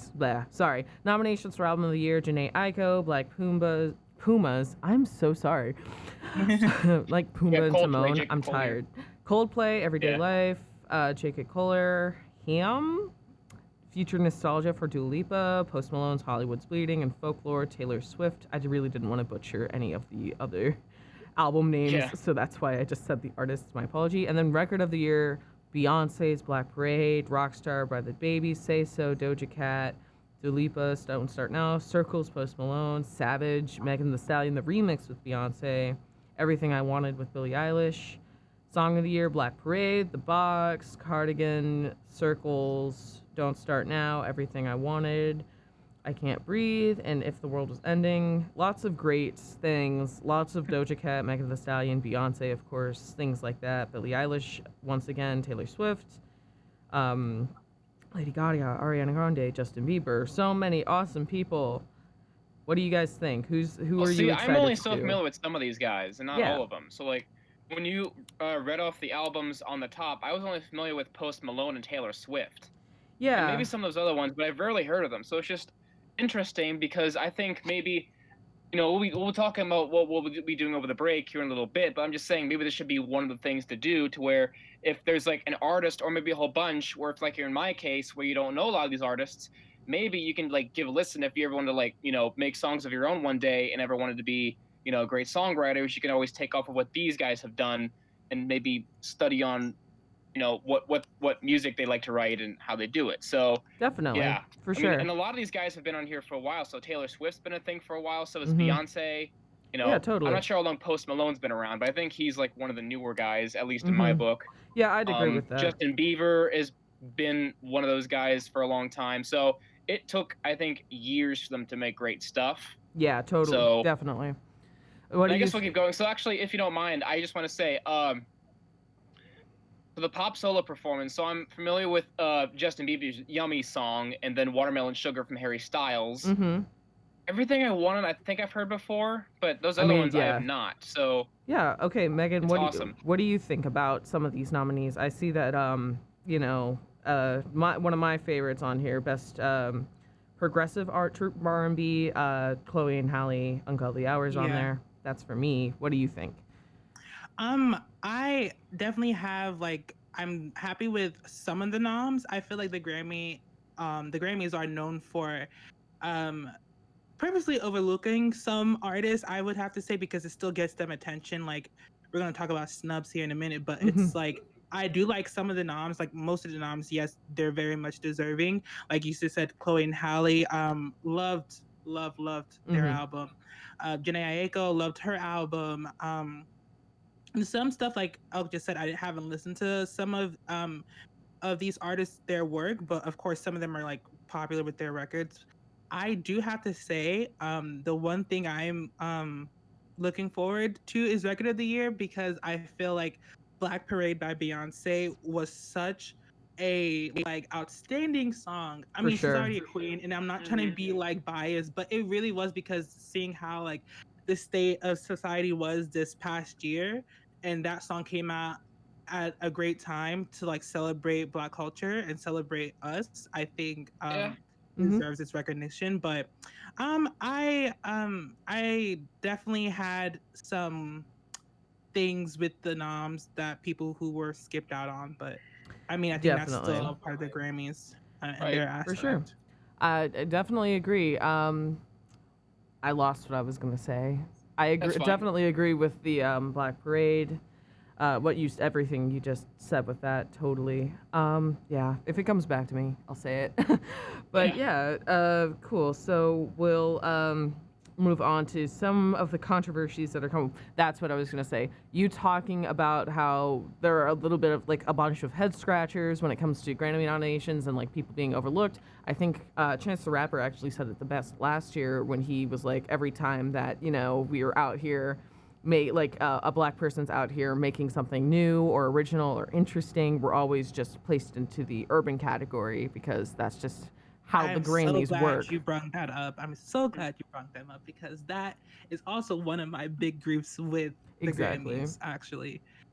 Yeah, totally. But it looks like there's a little bit more, recognition for, Black Parade, Record of the Year, some stuff like that, how our message is kind of getting out there a lot more, and there's a lot more actual nominations for it this year, in my opinion. Not nearly enough, but it's a good start, I think. That's just my 2 cents. Right. All right. I do like the title of the one of the categories, progressive R&B. I feel that's just them categorizing Black artists being in pop, because I feel with some Chloe and Halle, it was pop music. They do have their R&B moments, but overall it's still pop. There's Black artists who do pop, but they just categorize them under progressive R&B, whereas they don't always have to be progressive R&B. They make other types of music. So I think the Grammys overlooks that and just always puts them, just like Chance the Rapper says, puts them in certain categories. But we still have a lot of headway to make to be more inclusive in that area with awards. But make it a little less cookie cutter of this goes here, stuff like that, if that makes sense. Sorry, I didn't mean to cut you off. All right. We do need to move on though, because we're already 8 minutes in. We've only started on our first topic, and we haven't even gotten into the controversies that a lot of people are already talking about. Justin Bieber himself was a little surprised that he was nominated for pop album when he was going for an R&B thing. My big thing with that is that his record label, or the people that puts forth his work to be nominated in certain categories, so they were the ones that said this is a pop album. But what do you guys think? Elek, you can go first. Well, I would just say I think I've known Justin Bieber. I mean, I haven't known him personally, but I mean, I've just known his. You know Justin Bieber? Type of Whoa. Yeah, I totally do. We hang out all the time. Well, anyway, I've gotten a chance to listen to all of his music since he was popular, like back in like 2010, 2011. He's been famous for that long. I just think, you know, there have been some favorites that I've kind of liked. Let's see. I don't know if anything comes to mind now, but one of them would be Cold Water. I'm going blank now, but I've like had a thing for his music. It wasn't my most favorite. Oh, actually, I guess so if you go to the pop duo group performance, my favorite song that he wrote was Intentions. I've just really liked its backbeat. Yeah. And the songs to it, so, the song lyrics. Sounds like you're kind of like at least a little bit of a fan. Do you think that maybe his new music that he's come out with, you know, this year, do you think it's more R&B or do you think it's more pop? Oh, I have no idea. I mean, I'll be fine either way, but I mean, I just think, you know, times change and so does genres. So yeah, totally. Maybe that's what some people think. It'd be better off in like a different category than what he's interpreting it as. To is just what everybody thought it would be. Yeah. Okay. Pretty much. So. Yeah. Okay. Cool. Megan, do you have any thoughts on it? No, I definitely agree with you. Where his team is the one who put his album to be categorized as pop. So if he has anything to say about it, should be going towards his team, being like, "Hey, why'd you guys do that?" I'm not the biggest fan of Justin Bieber. I did not listen to the album. Yeah. But from just off of one song, "Yummy," it's definitely pop, sir. So. Yeah, that makes more sense. Exactly. Speaking of the song Yummy, a lot of people are a little upset that got nominated instead of Anything by The Weeknd, and I am one of those people. What the heck? I don't understand it either. Blinding Lights and just the album After Hours has been such a cultural reset, honestly, and just one of the biggest impacts of 2020. It's a great album. It sounds. I know that people were like, "Oh, was this like produced by the same people that did like Uncut Gems?" Because he was in that movie, and also like the vibes. The vibes were there, and it made it good. It was like really cool, kind of like I don't know if it was psychedelic, just. Like it was electronic. That's a good word for it. It was a good album. Yeah, and there was layers to the album for it not to be overlooked. People were like, he did actually send in things to get nominated, and he was just snubbed. And I think it was one of the biggest snubs of the year. A lot of people online are upset. I'm upset. Megan, you sound like you're upset. I'm sure Alex's upset. Maybe. I'll just say I'm upset. Yeah. Okay, Megan, what are your thoughts then? No, I definitely agree. That album had a lot of it was just a lot going into that album that made it so great. Like you said, it was a reset. I loved Blinding Lights. I loved the album itself, and that's just taking out like my opinion of it. That album had like a lot, like the visual aspects, his performances, the songs themselves, what went into it. It's just a lot for this to be overlooked by the Grammys, which I think that's a very big snub, but. I mean, I think the Grammys did that purposefully because they still want to be talked about no matter. They're very big on all press is good press. So, like, I think they did it on purpose. But it's also very sad because artists work hard for their music. And they do look at the Grammys as so high esteemed that they want that recognition. And it's sad that some people still get overlooked. Yeah, for sure. Right, exactly. Yeah. Okay, moving on a little bit. Rock nominees this year. For I think best album or just best in general or best rock performance is all women this year, and I think you said best R&B. Is it album or performance? Yeah, best R&B album. Yeah, traditional R&B. I'm guessing are all men this year, so that's also weird. Interesting. I think it's great that they're all women because women and rock are sometimes definitely overlooked, and we have such amazing things. And we've got people like Miley Cyrus that are like coming out with like great rock music like nowadays. And I think it's interesting, but I do think it is weird that all R&B performances are men, because a lot of great women came out with good R&B music this year. All right, I don't think we can talk a lot about that, so we'll just move on a little bit more. Trevor Noah is going to be hosting this year, so make sure you tune in January 31st, 2021. I'm sure we'll all be watching. Any final thoughts, either one of you?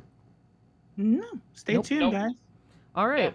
So let's move on to some more news, a little bit stranger news that happened recently, a little bit in the middle of the week.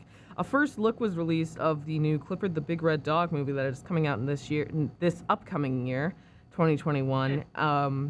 It's live action, so whenever they do anything from like 2D to live action, it's gonna just look weird. And I agree. I just feel like it's a mess. I think it looks weird. I did not like it. I saw it and I did a raised eyebrow to it. It looked weird. I feel like some things just don't deserve a live action. I love Clifford the Big Red Dog, and now you guys. Yeah. It's just, I don't think it was necessary. I don't think any of this was necessary. Well, okay. Well, let me just say, I think any live action movie that has been remade from like an original 2D animated movie usually has that realistic feel, and like they drain out the character a lot. Yeah, it's so just a lot. You kind of noticed from like Aladdin and The Lion King. The Lion King felt drained. I mean, better detail, but the characters felt drained. Like we were actually talking to live animals no from, emotion. Dr. Dolittle rather than a remake of The Lion King. Yeah, so totally. I have a feeling it might be that same thing here, where I was a big Clifford fan. When I was in elementary school, I'd always come home and watch it on my living room TV. And, I've just always loved their animation along with the other stuff that I think it was on PBS Kids, I believe. Yeah. So I'm just hoping that they still keep those same elements that, the original Clifford had and not completely change it like they did with a lot of these other movies that kind of just drained away from the original standpoint of each of these movies. For sure. That's all. But overall, I just think I do bad. like his design, though. I don't. The Clifford design. I think that the dog itself is cute, but like the red that they chose is really weird. It's like It looks really muted. Really ashy. Yeah, he looks like sort of gray, honestly. It's like the first Sonic that they had. Like it was a weird. Like Yeah, it does. Sonic. It kind of took away all of the thing. The first one, the bad-looking one, but So it, like would he you looks say it sort should of. be like I think if it looked more cartoony, I might be into it. Like honestly, if it looked more like the live-action Scooby-Doo, I might be into it more. Weird thing to say or think about, but like the color's a little like it's too muted. It's like almost maroon. Doesn't really look like it. It looks like Darby. What's her name? Darby Camp from the Christmas Wish or the Netflix one that came out last year. That big one, she's gonna be in it, so that'll be interesting. All right, we're still running out of time, so moving on. Quick thoughts, I guess. Taylor Swift dropped a folklore movie on Disney Plus. What do we think about that? Megan, go ahead. I have nothing to say. I don't. Yeah. Okay, Elek. Okay. Well, I would say, let's see. Being Taylor Swift, I'm pretty sure I have like some expectations of what she's probably gonna pull off. But then again, we might get completely surprised. Yeah, totally. Like the movie, the movie. I think Black is King from Beyonce. I haven't watched it, but I think it might be that same element. Perfect. All right, cool. Something. Great. I don't have any thoughts on it either. Didn't really listen to folklore. Sorry, Taylor Swifties. Please don't come at me. Moving on. Ken Jennings will be the Intern Jeopardy host. He was a returning champion. He's really famous and he's really good at Jeopardy. And I think Dominic said last week that he thought that a person was going to, a returning Jeopardy host was going to do it. Somebody around me did. It might have been somebody just at the station. Does anybody have any thoughts on this? I'm excited for it. I think that it's a good fit. All I gotta say is congratulations. Yeah. He'll be great. Big shoes to fill. Yep. Yeah. Okay. Caitlin Bristow won Dancing with the Stars. I think she was a bachelorette. I didn't watch Dancing with the Stars either, but congratulations to Caitlin. People were really excited about it. Yeah. Mm-hmm. I used to watch it, but not anymore. Yeah, Megan, it was fun. Megan, you said you were kind of following it. Yeah, I was following along on Twitter because it always made like noise on like social media. But good for her. Yeah. Yeah. I didn't know her because I didn't watch The Bachelorette. Yeah. I was really rooting for Sky Jackson, but Yeah, me too. All right. The Fresh Prince reunion happened it's on HBO Max right now. I know Will Smith buried a feud that happened. I didn't really watch Fresh Prince, but I know that Megan wanted to talk about it. So if you want to go ahead. I just love the reunion because it's been talked about for a long time that they was going to do a reboot, and that obviously was just always rumors, but they just did a reunion because it's been 30 years. I grew up watching Fresh Prince, even though it was just in reruns, but it was a cultural impact. It made very much an impression on me growing up. I loved it, watch it to this day. So, and to know that there was a big feud with the Aunt Viv change, his aunt on the show with Janet Hubert. They had a big riff and has been going on since she had left the show back then. But to see her come back 30 years later and they made amends, she met her other Aunt Viv who played her after she left. They met for Daphne Reed, met each other for the first time, and it was such a nice moment. Check it out. It was great. I loved it. Great. Did you have any thoughts about this, Elek? All right. Oh, go ahead. Not really. No. Okay. Well, you did have some thoughts that there are some rumors that there's going to be an Apple MacBook redesign coming out in 2021. Yeah. So this just that I came across last minute, but on this article it has a picture, I guess, of new design. So how usually when MacBooks first came out, they had like some, original design, and then for every new design they came out with, it was like completely different and new. So I was just saying, I think this might be the next generation of the Apple MacBook. Okay. So it's called, so they're redesigning it with Apple Silicon, which will be launched in the second half of 2021. So it might be sometime around May or June when this comes out. I don't know. I'm just going for what this article says, but I just thought it'd be really exciting to mention. So cool. That's pretty much it. Definitely. Well, we're running out of time, but we do want to say that we give our condolences to the family of DJ Io because he did pass away this week. He was an extremely well-known DJ, went to a lot of festivals, and it's very unexpected and also very tragic. So our thoughts are with his loved ones, and you can't really say anything other than that. Rest in peace. All right. Yeah. As we're wrapping it up over here, what are some movies? We did want to wrap up with something a little lighter. We just, since the holidays are now around the corner, because Thanksgiving's over, and I'm finally ready to talk about it. You guys all know how adamant I am about saving the holidays for after Thanksgiving. We wanted to talk a little bit about movies that we were planning on watching over the break. So, Megan, if you want to go ahead. I don't have an exact list because there's an abundance of movies I want to watch. And I'm really excited to revisit a lot of old ones that I haven't watched in such a long time, especially on Disney, because I just got back my Disney Plus, so I'm excited about that. But I'm also ready to watch some new ones that just dropped on Netflix.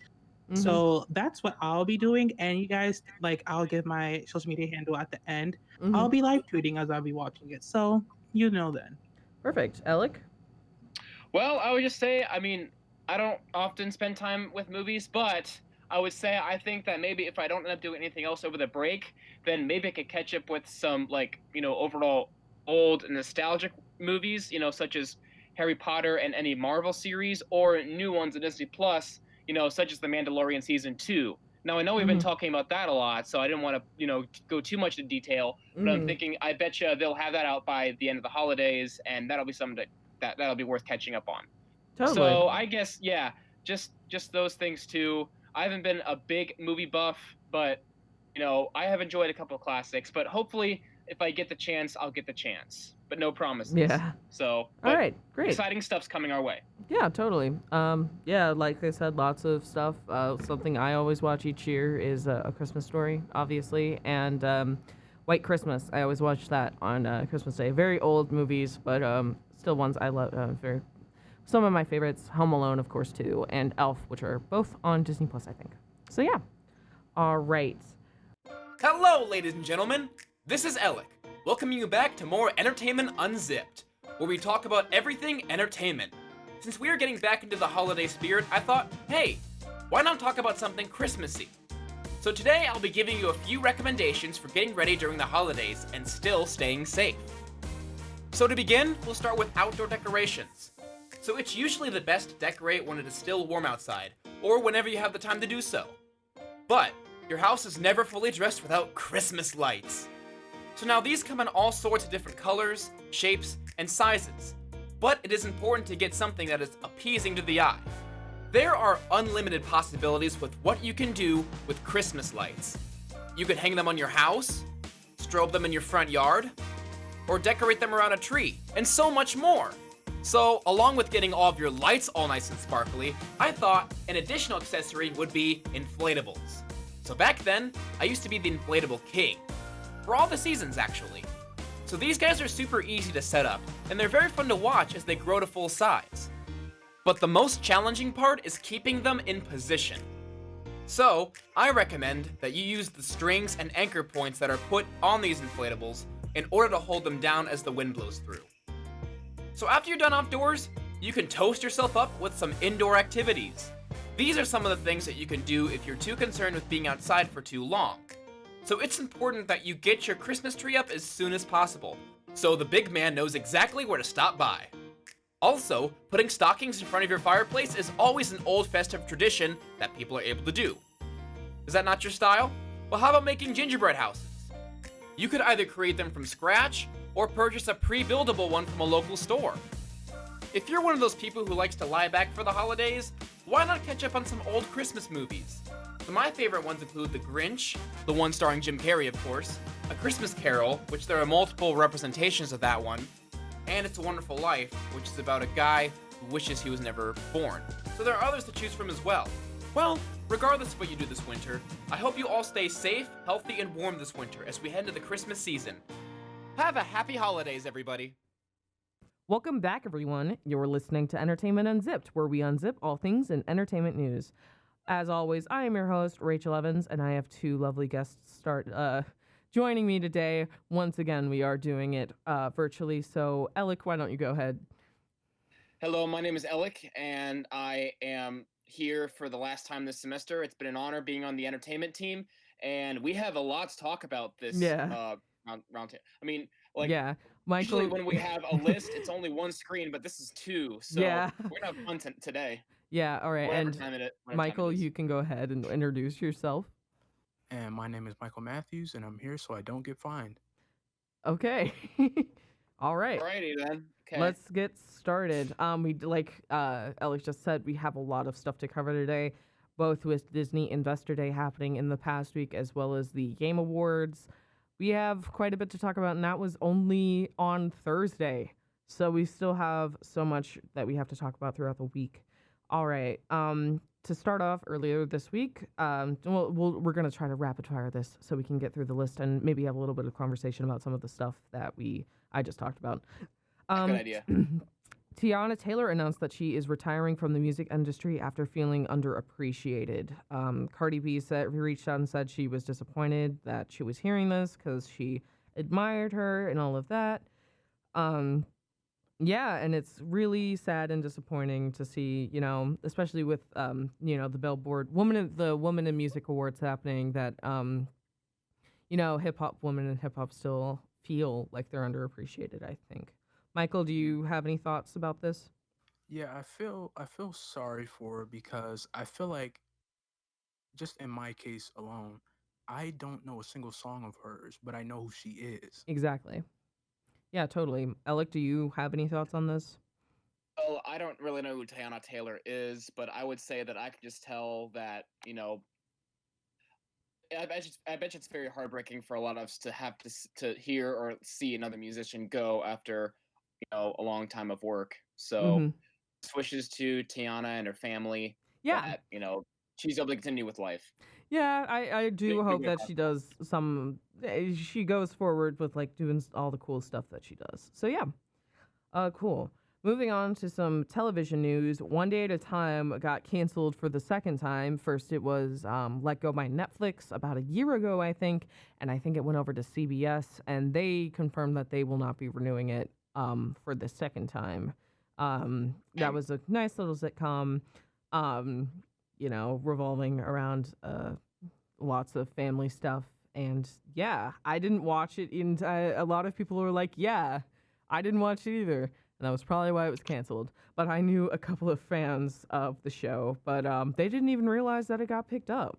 So I don't know if it's injustice from like their marketing department or like just if the show isn't all up to the hype.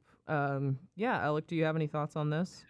Not really. Again, another TV show I'm not familiar with, but yet I would think that they kind of need to, get their stuff together when I guess Yeah. it comes to putting out shows. So I would say, I mean, I don't remember what's on our list, but if we have any other TV shows that got canceled for some reason, then that's probably what I would say. But Yeah, it'll come. It'll come. Yeah. Yeah, I'm starting to realize why it probably got canceled again. Michael, do you have any thoughts on this? I do have one thing I would like to say. I guess they are no longer taking it one day at a time. Nice. Okay. Good one.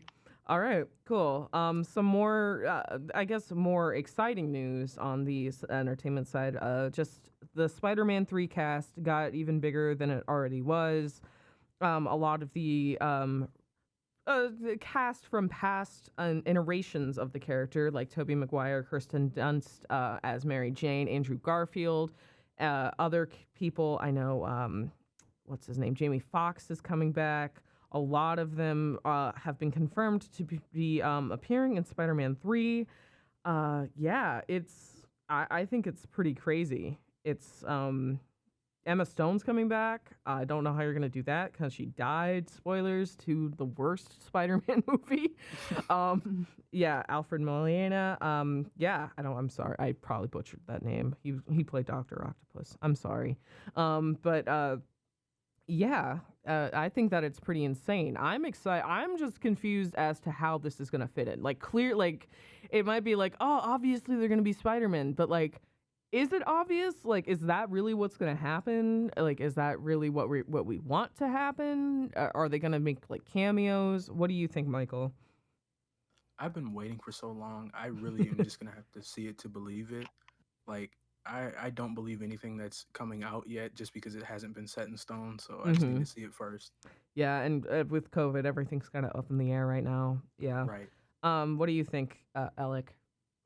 Oh, I would just say, so usually whenever I see movies coming out, I usually look for the trailers to really sure if they're legit. So I would say, I think after the second Spider-Man movies, I just hope they take this one even through a bigger launch. Yeah. Because I've heard a lot about Tobey Maguire, Kristen Dunst, and Andrew Garfield. So I would just hope that they really pull this one off after two other successful movies and stuff. Yeah, and they did. So that's all I gotta say. A little bit of spoilers from Spider-Man: Far From Home. What's his name? The guy who played J. Jonah Jameson from the way back from like Spider-Man 1 with Tobey Maguire. He came back at the end, kind of a surprise, kind of cameo sort of thing. And of course, Tom Holland's going to be back as our Peter Parker, and he is my favorite. I know that everybody has their own favorite. Mine is just preferably Tom Holland because, like, I think Andrew Garfield did a good job being Spider-Man, and Tobey Maguire did a good job being Peter Parker, and Tom Holland just does a good job with both. What about you, Michael? Do you have a favorite Spider-Man out of the three? You know what? Now that you said that, I think he might be my favorite as well. Oh, cool.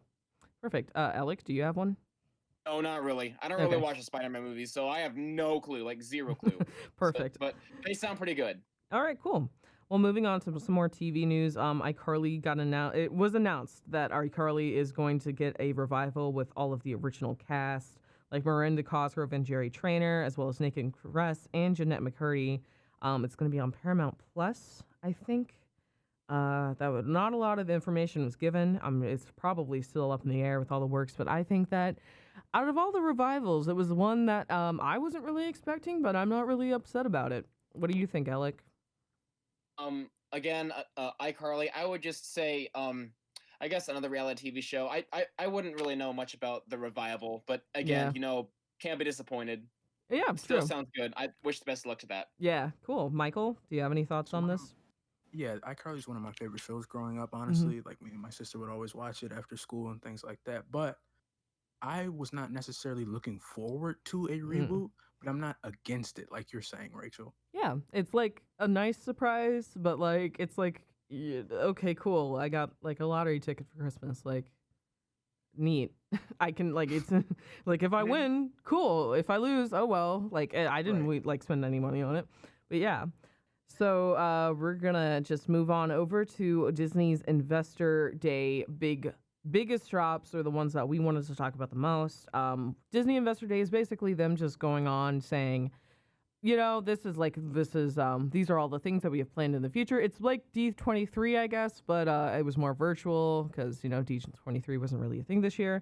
And since they own everything under the sun, there was a lot of big announcements from not even just from Disney, from Marvel, from Star Wars, from Pixar, ESPN, all of the things that they own. Cool. So Enchanted is getting a sequel. That was we're gonna just start with the Disney stuff. Like that's mainly Disney.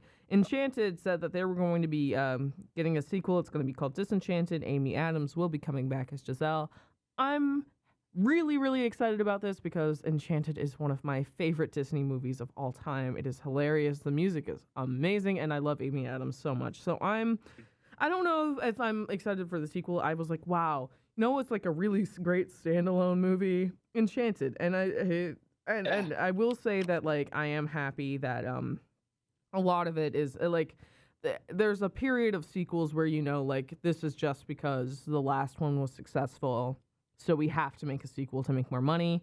This is hopefully just going to be story based because it was a successful movie, but like it's been years. So who knows what's up with that? Michael, do you have any thoughts on that? None at all. None at all? Elek? Me neither. Nope. All right, perfect. We'll just move on. Again, lots of things to talk about. It might just be me ranting. I just don't think we should take too long on each of these topics. That's what I'm worried about. So all right. just keep going. Tiana is is going to be a new series based on the Princess Tiana from The Princess and the Frog. A lot of people on Twitter were excited about this one. It's still very much in the works, so not a lot has been announced of it. It was just announced with like some of the more animated series for Disney Plus. A lot of these things are just going to be going either directly to Disney Plus or in theaters. So yeah, I'm excited about it. Do either of you have any thoughts on it? No, I don't even know what Tiana is. Okay. I'm a big fan of Princess and the Frog. Tiana's my favorite Disney princess. Oh, that Tiana. Yeah. All right. Yeah, Michael, do you have any more thoughts? I just can't wait for it. I know the music is going to be amazing, just like the last one. For sure. Cool. You did want to talk about a lot of stuff was announced for ESPN Plus, and even though this is not Sports Power Talk, it is a big part of the entertainment bit from Disney. So go ahead. So ESPN Plus is a streaming service that Disney owns through ESPN, obviously. So what they do, I really enjoy their UFC events that they do pay-per-view, but what they did for this event was announce that the SEC, the conference, the college football conference, is going to have exclusive streaming rights with them. Stephen A. Smith is going to get his own show. Oh, great. And a few I love other him. things. Yeah, Stephen A. Smith is one of my favorite sports analysts, so I'm really excited for that. They're also bringing back Sports Nation, one of my favorite sports shows that got canceled off ESPN. So I'm excited to see that. All right, perfect. Yeah, we'll talk a little bit more about Stephen later. But yeah, a bigger thing. I know that Zion, he was on last week. Once this was announced, he was very excited on both our Discord and social media. WandaVision's new trailer dropped. We did talk a little bit about it last week. And we did announce that it is already slated for next month, January 15th. You're probably going to watch it. I'm definitely going to review it. Probably with Zion because, we're both very pumped. And just a new trailer dropped for that. So I was like, oh, I wish I knew more about the show. And now I know, and I'm even more excited. Just I kind of wish they'd drop it early because I can tell it's ready. So why not drop it early? What's the harm? Do either one of you have anything? Are you excited? Any thoughts on this? Sounds fun. It sounds fun? Yeah, I'm just interested. Yeah, I'm excited too. Excited to see. Yeah, okay. The big one that everybody was excited about, because very little was dropped when it was announced. Very little came out of it, but now we get a full trailer for it. Loki, the trailer dropped. It looks like it's going to take place a little bit after the alternate timeline where they accidentally give him the Tesseract in Endgame. Sorry for those spoilers, but it has been a year. Or has it been 2 years? I don't know. COVID has, I don't even know what's happening. That's it's exploring that, and it's still looks very mysterious, but Tom Hiddleston looks like he's having a lot of fun. So that's always exciting. What do you guys think? Cool. Yeah, Moving on. What If got a trailer that is a watcher that is exploring alternate route. I'll just speed run these. What If is a trailer where they had announced it before, but they dropped a trailer for it where it's an animated series where a watcher looks at some of the alternate timelines that could have happened within the Marvel Universe. What if Miss Peggy, not Miss Peggy, bleh, Agent Carter, Miss Peggy. What if Agent Carter, got the injected with the serum that was supposed to be for, Captain America? What if T'Challa got picked up by the ship that took away Star-Lord? What if a lot of things? So that's exciting. Miss Marvel got a little bit more insight. She-Hulk was announced. I'm excited for that. Christian Bale joined the cast of Thor: Love and Thunder. And the big thing that I think is like the biggest news of the night, Fantastic Four, it has been announced that a new Fantastic Four movie is going to be made with the Marvel Studios. Not any of like the Fox people. This is Marvel now. So hopefully we will get a new good, like not meme good, but like good story good Fantastic Four movie, which is all I've ever wanted. Okay, do you guys have any thoughts on any of that, or do you want us to just keep it rolling? I would say, we're on a good pace, I would say. Fantastic Four is awesome, and I hope they continue to be awesome. Yeah. I'm familiar with the characters, but not with the plot. So yeah, exactly. Keep it up. Keep it up, you guys. Right. Michael? Nope. All right. So we'll move on to Star Wars. Lots of cool Star Wars things. Ahsoka Ahsoka Tano is a very prominent character in the Star Wars universe. And a couple of weeks ago on The Mandalorian, she was live action on the show. Rosario Dawson played her. She is amazing. I really loved it. And now she's getting her own series on Disney+. And I am absolutely looking forward to it. It has been a long time coming. Everybody after Ahsoka was on Mandalorian, they were like, why don't we have any Ahsoka stuff? Now we finally get some Ahsoka stuff. Once again, just going to do a speed run, and then you guys can say your thoughts later. Andor is going to be a prequel to Rogue One. Diego Luna, I forget who he played in Rogue One, but he is a very big part of that show, and everybody's really excited about it. Hayden Christensen and Ewan McGregor are going to be coming back to be a part of the Obi-Wan Kenobi series that's going to be coming to Disney+. They're going to be reprising their roles as Darth Vader and Obi-Wan Kenobi, respectively. I'm so pumped for that because Hayden Christensen has grown so much as just an actor, and Ewan McGregor's amazing, and it's good, and I'm excited. Lando Calrissian's getting his own show. And not really Star Wars news, but Lucasfilm news, there will be a new installment of the Indiana Jones franchise, and that will be really interesting because Harrison Ford will be coming back for that. Do you guys have any thoughts on that? Wow, what a lot. Yeah. I know Elek, you're a big Star Wars fan, so. Yeah, all right. Well, anyway, so let's see. Where to begin? All right, so the whole Ahsoka thing. So with Ahsoka, I haven't seen her since the Clone Wars special. So I can't wait to see her in live action, for the first time, after they bring up a whole lot of other live action stuff with Andor. I think it's the planet of the name of, if I remember correctly, in Return of the Jedi. I think that's the... Oh, no, it's Endor, not Andor. Yeah, this is Andor with an A, not Endor with an E. Yeah, and okay, I mix that up. But anyway, Rogue One sounds exciting. Hayden Christensen, my dude, and Ewan McGregor. So I really enjoyed watching both of these guys in The Phantom Menace, Attack of the Clones, and Revenge of the Sith. So I can't imagine what even more incredible performance they're going to do for this Obi-Wan series. It's a series and not just a single. I thought it was only going to be an Obi-Wan movie. So that's what I was thinking there. But it's going to be a series, then that's going to be a lot more work. Yeah. But still, same thing with Lando Calrissian. He gets his time to shine. Yeah, totally. And Indiana Jones. Okay, that's fine. All right, so Indiana Jones. So what I might actually do, if time allows it, I'm gonna catch up on all the Indiana Jones movies that I haven't gotten to watch yet, and then just try to connect that with whatever's coming out soon. I have a lot of catching up to do with different things, so that's gonna be good. Yeah, cool. Michael, do you have any thoughts? No, I think Alex said it all. Yeah. Thank you. All right, cool. A couple of announcements with Pixar.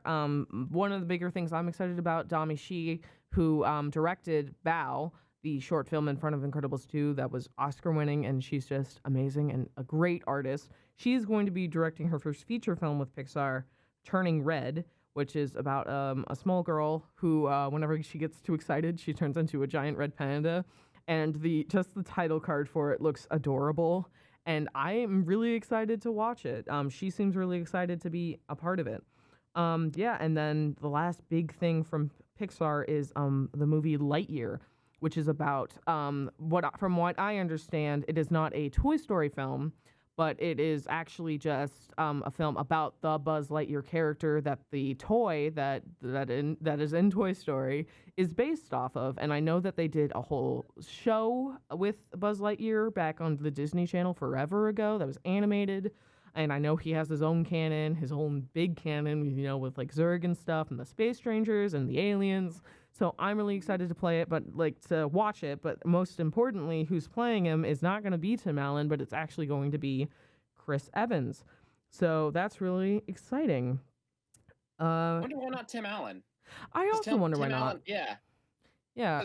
He sounds just like Buzz. And he was good in a lot of other Christmas movies too. So yeah. He was one of the earlier guys I watched. Yeah, for sure. It might be because Buzz Lightyear, I don't know. Just the voice. He might be because he's a little younger. Who knows? Michael, do you have any thoughts on either one of these two movies? No, I'm really just excited for everything that you've been talking about. I just can't wait to see it. Yeah, especially Soul, that's coming out on Christmas, right? That's a new Pixar movie that's coming out too. Alec, do you have any more thoughts? Well, hasn't Soul been supposed to be coming out and they kept getting delayed, or is it not until Christmas? Yeah. They were like, we're going to put it out in theaters. Yeah. And then they were like, oh, we'll just drop it on Disney Plus. Merry Christmas. On Christmas Day, yeah. Yeah. Cool. Yeah, you're cutting out a little again, but we will move on because we're running out of time. The Last of Us Part 2 won Game of the Year at the Game Awards. They won a lot of other things, but the big, the big kahuna of the night, the best film, the best show or drama or whatever, the big kahuna, I just said that, is of course Game of the Year, and Last of Us Part 2 won. I've heard some people are happy about it. I heard some people think it's rigged. I heard people that are just upset about it. I heard that a lot of votes came in last minute. One friend was like, why wasn't it Animal Crossing? And I'm just like, well, it won Best Family Game, but I get it because I was playing Animal Crossing all year. What do you guys think? I mean, there's a lot of rigged stuff nowadays, so I guess hearing something like this isn't that big of a surprise to me. I would say, though, that I guess voting at the last minute might be kind of iffy. Yeah. Just because of the fact that they need those time to pull in the results, This just sounds like another election to me, honestly. Yep. But, Oh, God. Okay. Among Us won Best Multiplayer. Yeah, I'm sorry, Michael. I totally forgot. Do you have any thoughts on either of those things? I think The Last of Us was a solid game. Okay. It's a solid franchise. I think that could have been pretty fair. I don't know, though. Yeah, I heard it was good. I didn't play it. My boyfriend wasn't super excited about it. But congratulations to Naughty Dog. Just the only thing you really can say at this point. Congratulations. And yeah, Among Us won Best Multiplayer. They announced that their airship map. They already announced it, but they put some more stuff out there for it. Showed some more stuff, some more features that are coming in early 2021. Very exciting stuff.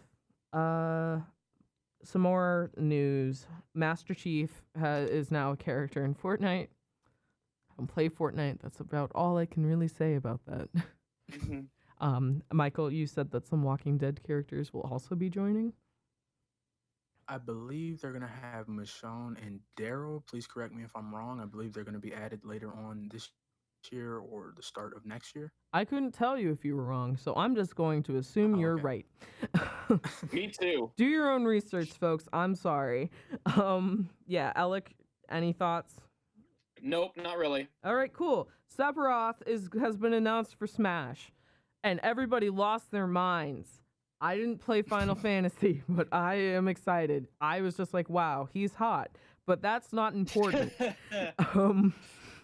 But yeah, that's really the only thoughts that I had. I didn't really see a lot of gameplay. Just a lot of it was announced. It was in Japanese. It was very cool. Do you either of you have any real thoughts about that? He almost killed Mario. That was weird. Yeah. I was gonna say that. Did you guys see that video? Yeah. Okay. So that's pretty much all I'd really say. Yeah. You know, after Minecraft was added to Smash. I mean, who else do you think they're gonna add? Exactly. Waluigi? Probably not. Sadly. Waluigi's a player in Mario Kart, whereas a Piranha Plant is an item, and in Smash, Piranha Plant is a player and Waluigi is an item. So it's all really balanced. That makes zero sense. That doesn't make any sense. I think it makes perfect sense. Michael, do you have any thoughts? None. Okay. Head empty. Yeah, cool. So before we wrap it up, like we said, this is going to be our last show of the year. We will still hear our lovely voices if you want us to talk about Disney again next couple of weeks. But we wanted to look back and talk about 2020 and some of our favorite things that we saw, watched, played, read, whatever. That impacted us this year. And I'm not gonna lie, I looked at a couple of lists and I forgot that was this year. So yeah, I will let go ahead. Elek, you can go first and talk about some of your favorite stuff. Favorite movie that you watched, favorite TV show, songs, albums, artists, moments. I don't know. I mean, is this just like movie related or just like 2020 in You general? can say whatever. Like, what was your favorite movie of 2020? That is my question. Favorite movie? Let's see. I can't even think of anything right now. Well, let's see. So, Not a lot of I new would stuff. say. Not gonna lie. All right. Well, I've been doing a lot of Star Wars stuff. I would say so. I got to watch a lot of the Mandalorian stuff and the prequels, the sequels, and the main trilogy. Mm-hmm. And I would. Oh, you know what? Okay, so I don't know if this counts, but my favorite movie so far would be The Rise of Skywalker, even though it came out in 2019. I still, think that's. I don't know. Is that a fair one? It was Christmas last year. Go ahead. Yeah. Go for it. Yeah. Okay. That's fine, basically 2020. That's when the fandom really started. Mm-hmm. I get it. Cool. But I this year I barely spent time at home on the TV because I was like all over the place. So it's just this is kind of like a difficult meeting because I have a hard time of thinking back on what I did previously because usually I'm living in the now moment to where I forget what I did like 3 months ago. So cool. That's all. Yeah, cool. Michael, do you have any favorite stuff? Year. I think sticking with the theme of games, we do have to put some respect on Fall Guys' name. Mm-hmm. They for like a solid month, if you weren't playing Fall Guys, you just were like out of the loop. Mm-hmm. So I feel like they served their purpose. I'm a huge fan of hip hop, so I have a few albums. I think Lil Baby had a great year. He had a great album with My Turn. Rest in peace, Pop Smoke. His album that was released after he passed was amazing. I think Lil Uzi Vert, he finally dropped Eternal Take. Jay Elek, Freddie Gibbs, 21 Savage finally dropped. Nas dropped an album, King's Disease, that was amazing. So I think it was just a great year. Meg Thee Stallion, I don't know how I could forget her. Exactly. It's a great year for hip hop. It was a bad year in general, but we had some good albums. Right. I guess some of my favorites, not that just because I asked my own question. Favorite movie, didn't watch a lot of movies this year. That's just not a lot of the movies I wanted to come out didn't come out, or they're not coming out until Christmas, and they're not going to be in theaters, so I'm probably just going to have to wait until next year to see them. But one of my favorite movies that came out that just went straight to streaming was Palm Springs. That was a great film on Hulu. If you haven't checked it out, go ahead and watch it. Megan Thee Stallion's new album was definitely one of my favorites. Another one of my favorites is probably Dijo, but we don't play Dijo though. No. That was a good album. Chloe X Halle. That's what I was gonna say. Just listen to them nonstop all year. That was great. Show-wise, Steve, I watched so many shows. I watched Community again. Steven Universe Future ended, and that made me really sad for a bit. Watching The Mandalorian again. Finished BoJack Horseman. Lots of great shows on HBO Max. Watched Infinity Train. I'm a huge fan of cartoons. What were you gonna say, Elek? Well, I was just saying. So while we're talking, 2 movies came to mind. Okay. Or 2, at least one. I'm trying to remember. Go I ahead. forgot what one of them was. So, but the first one was Onward. I watched that on my birthday. Yes, that was a great So, movie. It was. It really was. All And right. there was a second one, but I forgot what it was. All right. Anyway, yeah. So Yeah. it was interesting. Harley Quinn. I've been I watched all of Mad Men last year, but I've been thinking about that show all year. Yeah, it was a really great year for TV. Oh, The Queen's Gambit has to be my favorite show this year, hands down. One of the best shows ever. Please watch it. New season of The Crown, great. Lovecraft Country was also definitely one of my favorite movies out this year. It is incredible. Go watch it. I literally just got like a free print of like one of the posters. It's just amazing. I loved it. That and The Queen's Gambit were just 2 of my favorite shows that just came out this year and blew my mind.